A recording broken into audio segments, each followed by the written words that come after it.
Y'all, if you're new here, welcome. If you know me, welcome back. Today I'm going to be giving you a cozy game guide to the latest Nintendo Direct that happened on February 21st. These are going to be all cozy games that are going to be releasing sometime this year. I'm just going to be telling you a little bit about each game, some highlights, personal thoughts, the cost if it's available. I am going to be going through these in order of release date, so let's get started. Alright, first up is Penny's Big Breakaway. In this 3D platformer, you play as Penny. She's a performer with dreams to be a star. Penny gets tangled with the Emperor during an audition, and he sends his penguin army after her. Penny encounters a magic string that transforms her yo-yo into a sentient being with a huge appetite for snacks. She has to outrun the penguin army, clear her name, and unravel the mystery of the cosmic string. Yeah, this one looks really charming. I feel like it has a cool twist on a traditional 3D platformer, and if you're wanting something similar to Sonic, I definitely feel like this would be for you. I also love just like the performer clown design. I just really like that aesthetic. I like the colors. I love the circus theme and motifs, so if you are anything like me and you like that stuff, then I think this could be for you. This is $30 and it was released on the Switch and all other platforms on the 21st of February, so it's out now. I'm pretty sure it has a demo, so if you want to test it out a little bit before committing to the full $30, then I definitely feel like that would be for you. That's probably going to be what I do when I decide to pick that up, to see, okay, am I vibing with this? Or personally, I think I'm going to wait for this one to go on sale, but that's just me. Okay, next up is Snufkin of Moomin Valley.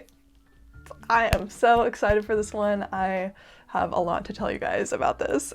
So I'm sure you guys are familiar with maybe this image or this image or this image. Well, in case you didn't know, these actually come from a whole series called Moomin, and now it has its own spin-off game with an original story. In the story-rich adventure game, explore Moomin Valley as Snufkin, a musical, free-spirited wanderer. Use Snufkin's harmonica and charm to befriend over 50 charming and unique characters while trying to protect the Moomin Valley from Parkkeeper, an industrious group disrupting the nature and balance in the valley. Moomin Troll is missing, and it's up to you, with the help of the friends you meet along the way, to disrupt the parks and stop Parkkeeper. This game is inspired by the stories of Tove Jansson, a Finnish author, writer, painter, illustrator, and cartoonist. I feel like this is really reflected in the game, and I appreciate the efforts the developers made to make a game that honored Jansson's characters and the overall cozy Nordic vibe. This will be $20 when released, but if you get it on Switch as a pre-order before March 7th, then it'll be $18. It'll also release on PC and Steam on March 7th. Honestly, this is a game that I'm really looking forward to. I'm really excited to have another narrative adventure game. It looks super cozy. Love the whole art style and aesthetic of this one, and I definitely feel like you would like this game if you like games like A Short Hike, Donut Valley, Alba, or Little Gator Game. Then I feel like you would enjoy this one as well. Also, there's a demo out now if you want to test it out.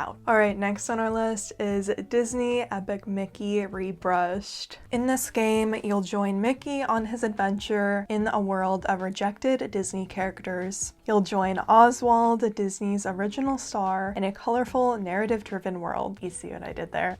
This is a remake of the original game, not a remaster, so I was really excited when I heard about that, just because we'll more than likely have updated graphics, visuals, improved gameplay and mechanics, and added story, hopefully. You know, this isn't confirmed, but typically that's what happens in a remake. Also, based on this scene, I thought the game was being released on March 25th, but I found this listing on Amazon, so that might have been wishful thinking. In the direct, it also said 2024, so I'm thinking that's likely indicative of it being released later in the year, but did you guys see this as well? and did you think that or just me?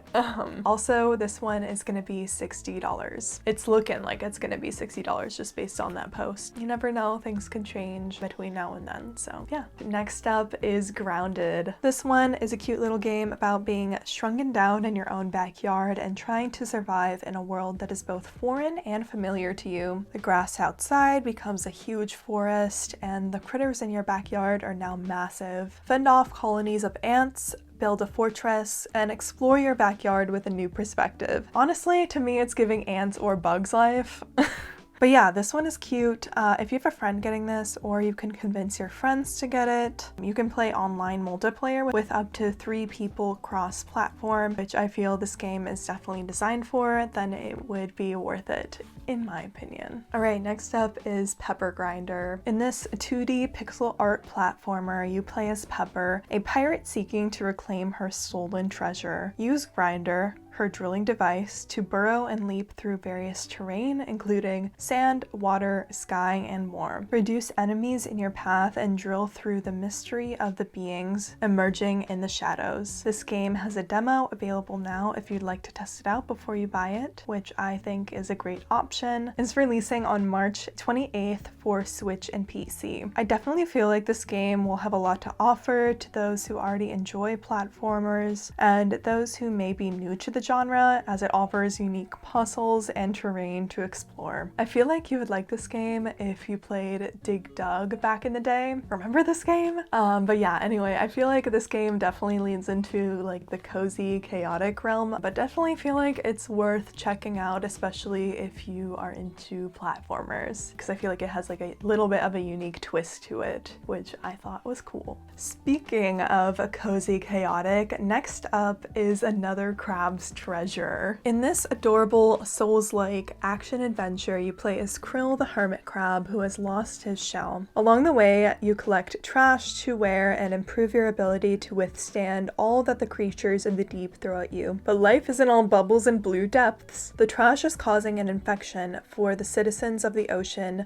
known as gunk, which is threatening life as the whole ocean knows it. Personally, I feel that this is one of the perfect games for someone who is new to the genre, especially because it offers assist options for a more low-stakes, cozy experience, which is definitely something that I think I'll be using. It's definitely got my attention for its cute design and unique take on a traditionally darker genre. This one is set to release on the Switch and on all consoles on April 25th, which honestly is perfect because it's just in time for summer. Alright, next up is Demon Slayer Sweep the Board. Honestly, I think it's best to think of this game as a special edition Mario Party because essentially that's what it is. It's a board game style where all players roll, then move on the board, and you have consequences for when you land on certain spaces. I think it's also a nice touch that they added a day and night feature to the game, as that's something that's a little bit different compared to other Mario Party or tabletop games. It's also just a very important concept in Demon Slayer, since that's when they fight or have to worry about demons appearing, as is the case in this game as well. As of right now, this is a Nintendo Switch exclusive game, and it is set to release on April 26th.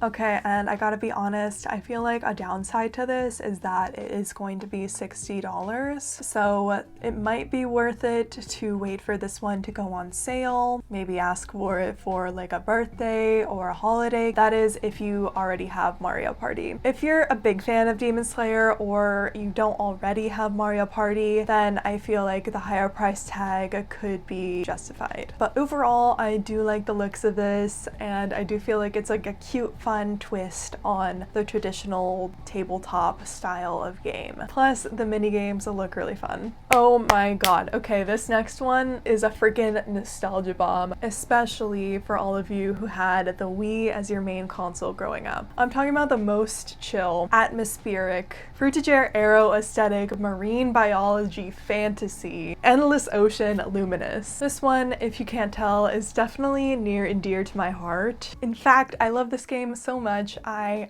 have to show you something.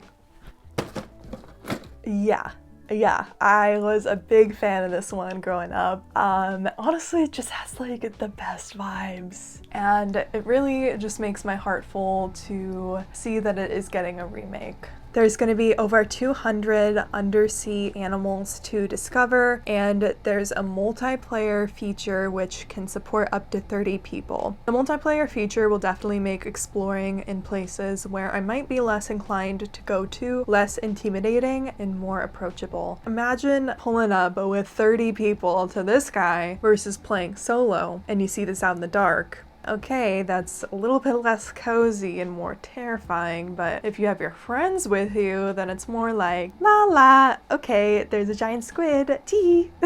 You know? This game is set to drop on May 2nd, which is perfect because it's just in time for summer. Okay guys, picture me or yourself by the pool in endless ocean. Ugh, I mean, I know it's gonna be a good summer. But yeah, I know I'm a bit biased on this one, but honestly, it just kind of seems like the perfect low stakes, cozy, chill, atmospheric summer game. And it looks like this is gonna be $50. But yeah, honestly, up to you if the price tag is worth it, but I'm getting it. Alright, next up is World of Goo 2. After 17 years, this game has a remake. Now, I had never realized that this game had been out that long, and I've never actually played the original, even though it's been on my wish list for a long time. But I'm actually quite excited for it. World of Goo 2 is the long-awaited sequel to the beloved original puzzle game. I'm sure there will be a bit of everything that made the original great, interesting and imaginative puzzles, and likely some new game mechanics that will improve upon what made the original so loved. Use living liquid creatures to build bridges, grow towers, terraform terrain, and fuel flying machines. The world is beautiful, dangerous, and evolving. Create interesting and out-of-the-box solutions to unique challenges. Honestly, to me, this game has a little bit of a Tim Burton aesthetic in like the perfect way. This game is set to release on May 23rd, and it's set to also release on PC and Mac as well. Last but not least, we have Fantasy Life: A Girl Who Steals Time. This remake of a 3DS classic, Fantasy Life: A Girl Who Steals Time, is a comforting classic cozy game with some cute twists. You arrive on a deserted island and have to travel in time to gather resources and rebuild this once thriving island. Choose from multiple different lives, aka classes, to hone different skills. The four you have to start with are Paladin, Mercenary, Hunter, or Magician, which look to play a part in the skill tree you build over time. Don't worry, because you can change which class you are throughout the game. As you rebuild your island, you will uncover the mysteries that the island holds. Did I mention that this is multiplayer? You can play with up to 4 people online, which I think is really great that they added to this. I definitely feel like this would be up your alley, your vibe, if you're into JRPGs, Animal Crossing, or Fae Farm. This is definitely one that I have my eye on, and I'm looking forward to seeing more gameplay as we get closer to the release date. It's definitely a ways to go though, and it's not scheduled to release until October 10th of this year. Alrighty y'all, that is it for what I'm calling today's release recap. So did I miss any games that you thought I should have included from the latest partner showcase? Which games are you looking forward to the most? Personally, I think I'm looking forward to Snufkin and Endless Ocean the most. Let me know in the comments. I hope you have a beautiful rest of your morning, day, or evening whenever you happen to be watching this. Please do something nice for yourself because you do deserve it. Bye all, see you next time.